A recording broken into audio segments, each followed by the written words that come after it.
What's going on, you guys? Jonathan Baker here. Welcome to hashtag 337. Well, if you guys haven't seen the previous episode, take a look in the corner. You can also find the link in the description. Click on that link and enjoy the previous episode. Well, as you guys may know, today we're doing a salute to cars. That's right, guys. As you may know, if you guys saw last night's episode, I got my car rigged up with a car alarm. And most likely, like I said last night, won't have to crawl through the back seat and everything. But, just thought it'd be really good to get a good security alarm. Well, anyway, I'm going to go ahead and take you guys inside. Alright, guys, so I'm now in my car, looking at a lot of things. And most likely I'm going to go ahead and show you guys what they did. So if you can see this right here, this blue thing, that is a blue security light. Now if you do get you a security system installed on your car, you might realize that that blue light down there is part of the security system. Anyway, guys, this right here is my key lock. Most likely you guys know the first two, but the two in the middle, I don't know about them just yet. So anyway, your first button is your lock, and then your second button to the right, that is your unlock button. So anyway, yeah, it does come with a manual and everything. The manual is right here. The manual can either be in Spanish or in English, but everything else, it should give me a description of all the buttons.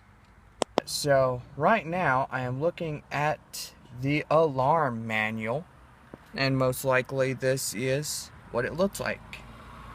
Number 1 says remote control disarming. Press and release the unlock button. Number 2, silent remote control disarming. Press and release the middle button twice within 3 seconds. The siren will chirp twice. 4 chirps if alarm has activated and reset. The parking lights will flash twice, 4 times if alarm has been activated. The doors will unlock if an operational interference is connected. The starter interrupt will disengage. The LED status indicator begins flashing rapidly for automatic rearming until alarm rearms or a vehicle door is open. The second stage disarm means if disarming the alarm while it is triggered, which means parentheses, siren sounding, and then ending parentheses. The first press of any remote control button will only silence the siren or horn. A second press of the unlock button will disarm the alarm. Mobilizer mode. If this mode is programmed on the starter, interrupt will remain engaged after the alarm is disarmed until the ignition switch is turned on. You can press and release the valet button, referred to programmable feature 5. To start vehicle, disarm the alarm, then turn on the vehicle's ignition. Press and release the valet button. So this is pretty good in case if your locks will lock by themselves when you start the car. And then when you kill the car, the locks will pop up, and most likely you could get out and then set your alarm, and so. But anyway, this is what the manual looks like. It is, the place is called Mother's Window Tent. And most likely it is, what the heck? What is he doing here? Duncan's here.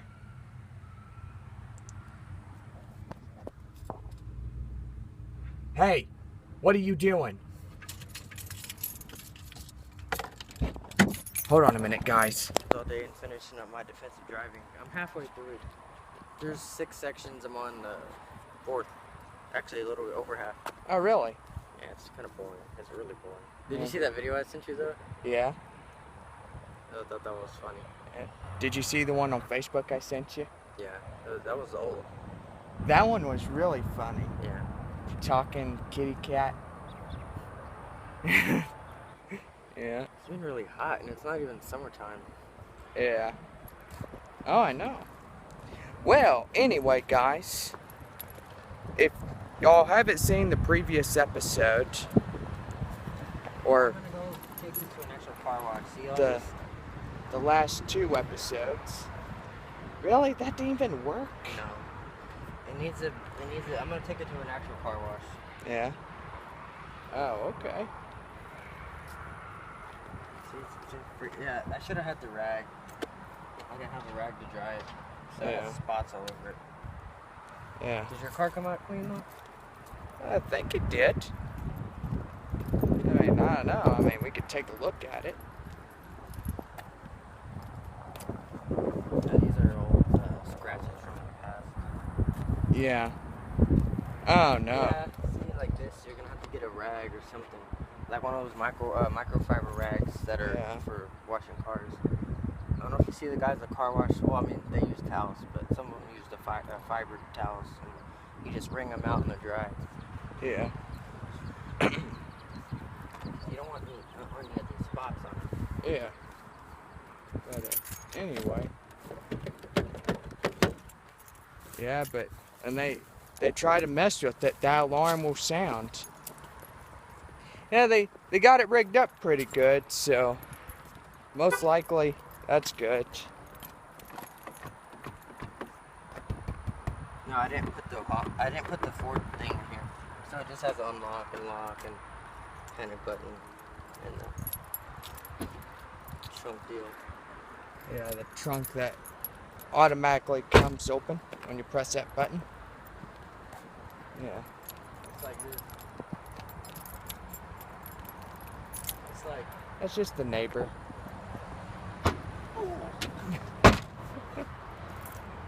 Yeah. you could do that to a kid sitting on the car Yeah. if you had it. Oh, that would be hilarious. Like, get that on You film. just press it. Yeah. Or you press it and they go. Oh. Yeah. No, that'd be hilarious. Yeah. Here, are you going anywhere? No, I'm not going anywhere. Here, hop in the car. We're gonna take you to a car wash. Okay, we'll take it to a car wash. But first, hold on a minute. I need to, give me just a minute. I need to see if the house is locked up.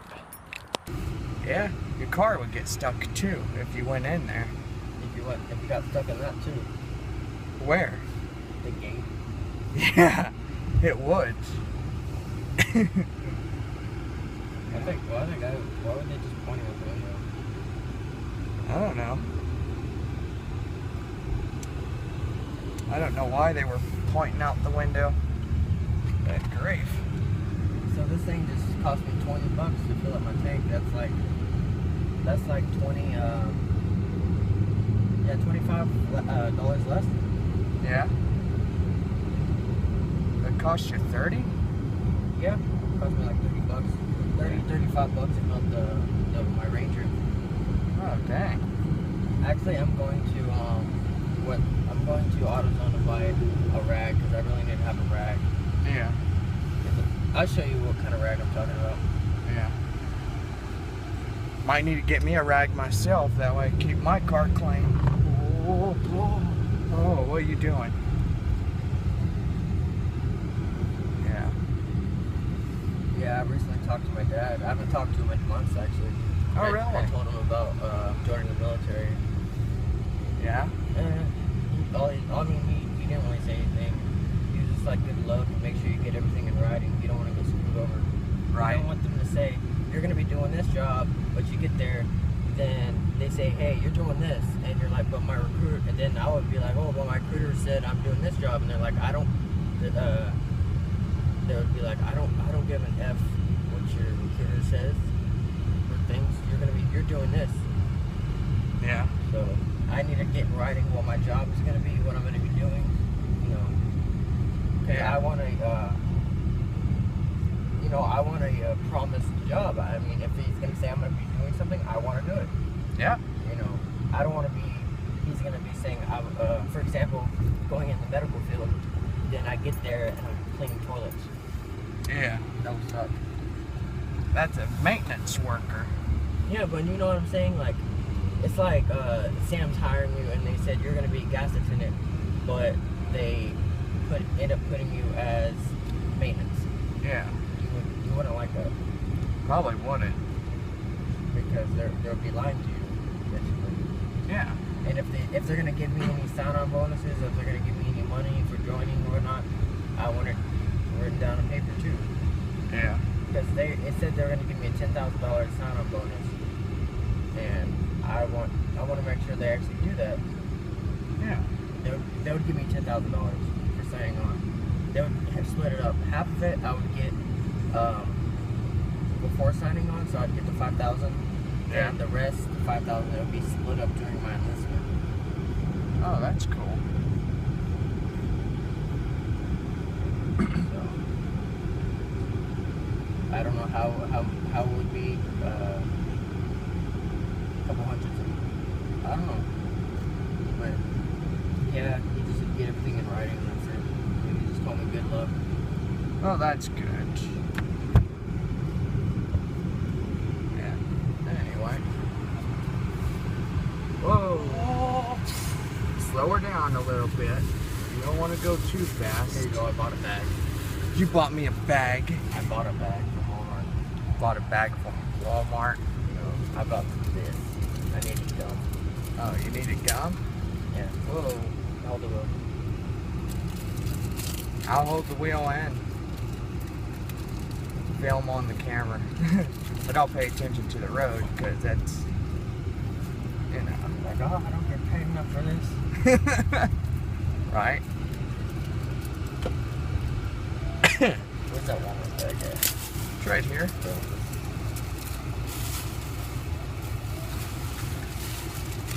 Yeah. Can you put this in the glove compartment? Yeah. I'll put it in there.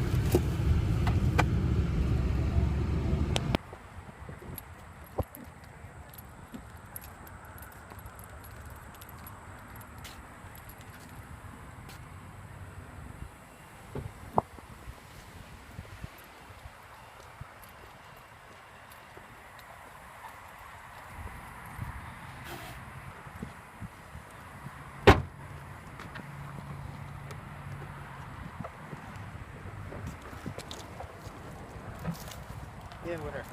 This is nice. Aren't you? Yeah. That's a good job. I'm guessing that's the right material to get the job done right. But if you want a quick rinse, at your house is good. But if you want a clean, thorough rinse, you gotta bring it here. Or any car wash. Right.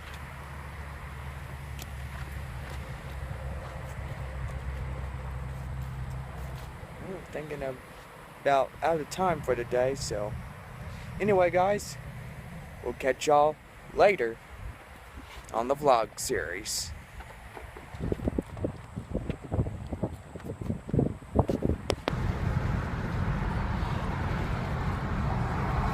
So yeah, tomorrow I'm gonna get one last haircut before I have all my haircut go off. all my hair off. Yeah. I'm gonna cut my hair, trim my beard nice for one last time before it all goes. Yeah. So they're getting you to come in early, huh? What do you mean? In the Army. No, I said I'm just gonna cut my hair and trim my beard nice how I want it, for the last time, because when I leave, whenever I do, it's all gonna go. Yeah. So when are you leaving exactly? I don't know yet. I will find out on Monday after He said we can't continue anything further unless you until you finish your defensive driving. What the hell? That looks like a donkey kicked her. Yeah, want me to get that? Good grief. A donkey or a horse or something. Hell, Somebody really mad headbutted it. it looked like it.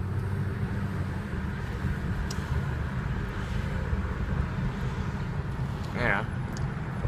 Yeah, but I mean the defensive driving, it's boring and everything, but it is good to refresh your memory on everything. Mm-hmm. Because half of these people don't even know. They just pass the driver test and they forget everything else. Yeah. And like, as you're a more experienced driver, you tend to forget the laws and regulations and try to do shortcuts. Yeah.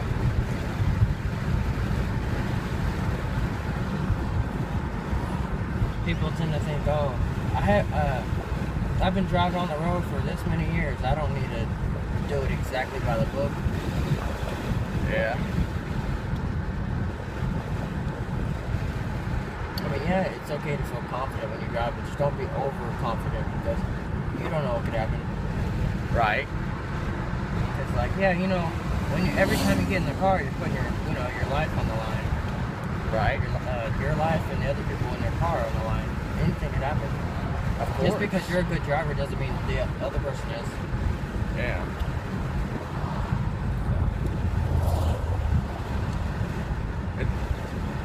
My dad's like, it's not getting in the car and putting your foot on the pedal. It's more than that. A lot of experience is required. It's not just about experience. It's about knowledge. And you have to when you get in the car, you have to have the right attitude, driving attitude. You can't just get in there. First of all, you don't want to drive if you're sick. If you're sick because you're not 100% focused on driving, because you're miserable. You don't want to drive, especially if you're mad. Something bad happens. You're mad. You're putting all your aggression out and everything else. That's bad. You don't want to do that. Yeah. You have to be 100% focused on driving. Right. And just because you drive down a familiar road doesn't mean you shouldn't be aware of everything. Because, you could be driving around the same road every day, but there's different things going on every day. Mm-hmm.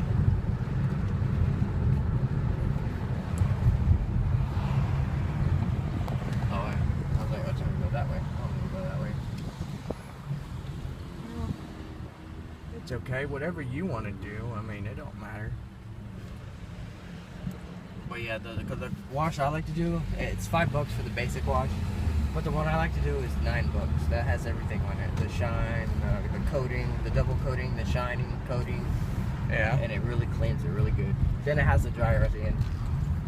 Oh, It doesn't completely dry everything. That's why I bought the rag, so I can wipe it down. Yeah. Yeah, man, it's a 3-year contract. After when I go talk to him, when I looked at it, it's a 3-year contract.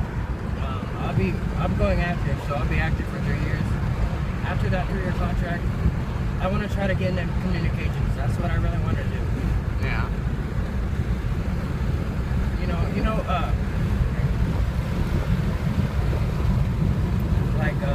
Like communications, like for example, how they have in Star Wars, like they can't, if they don't have their comms up, they can't communicate with each other. Yeah. Like, I want to be basically that guy that fixes that and make sure it's always up and everything. If I could do other stuff too, that'd be pretty cool as I advanced in it. But 3 years doing the airborne, jumping out of planes, that's like not everyone can do that. So to have that on my record, to have those patches, you know, that comes with respect. You know, people go, "Oh, you were airborne." You know, that's really good. You know, because not everyone can do that. It's like, I don't want to compare it to the Marines, because Marines, you know, they're pretty much the top dog. Not everyone can do that. So every time, like for example, Navy SEAL. If you're a Navy SEAL, everyone's gonna be like, "Oh, you're a Navy SEAL? Wow, you know, that's awesome." Because not everyone can do that, so they have respect. You know what I mean? Mm-hmm. And same with the airborne. Not everyone can jump out of planes 10,000, 15,000 feet in the air at night with no lights and everything, high winds and really bad conditions. Not everyone can do that. And it's easy. They said it's easy to wash out of the school, but I just gotta go in there with the right mindset and do it. I gotta pray. Yeah. Pray about it, you know? Oh, I know. If you put your mind to it, you can do anything. So I do that. Well, I want to do that for 3 years. Do that for the 3 years, and after, if I really like it, I'll stay in maybe another 3 years, get 6 years in.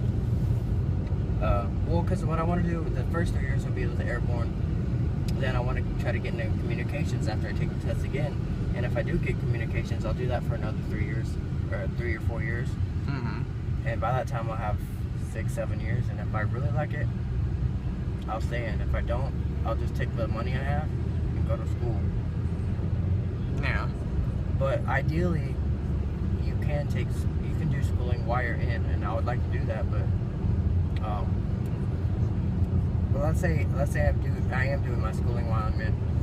But if I just want to get out, I already have 7 years in, I can just, you know, keep going to school. If I want to get a nice car, I can do that. Get a house. Yeah. You can do that when you set your minds to it. I'm gonna be saving money. I'm gonna want to travel, but I'm gonna come back to San Antonio. Yeah. I don't know if you're planning to move out of Texas or stay in San Antonio. I don't know what your plans are. I'll still be here. Okay, but I know you want to travel, so. Yeah. Right? Yeah. I'll still be here. Before we go tonight, I want to see how Duncan's car is going. He's just setting his mirrors real quick. There we go.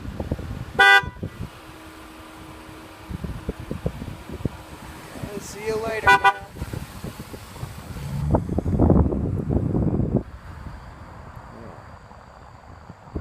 He's probably going to do a turnaround. Oh, yeah. That was right.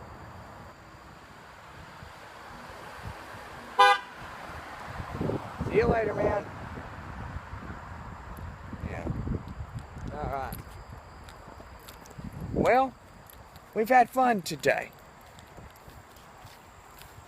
But, anyway.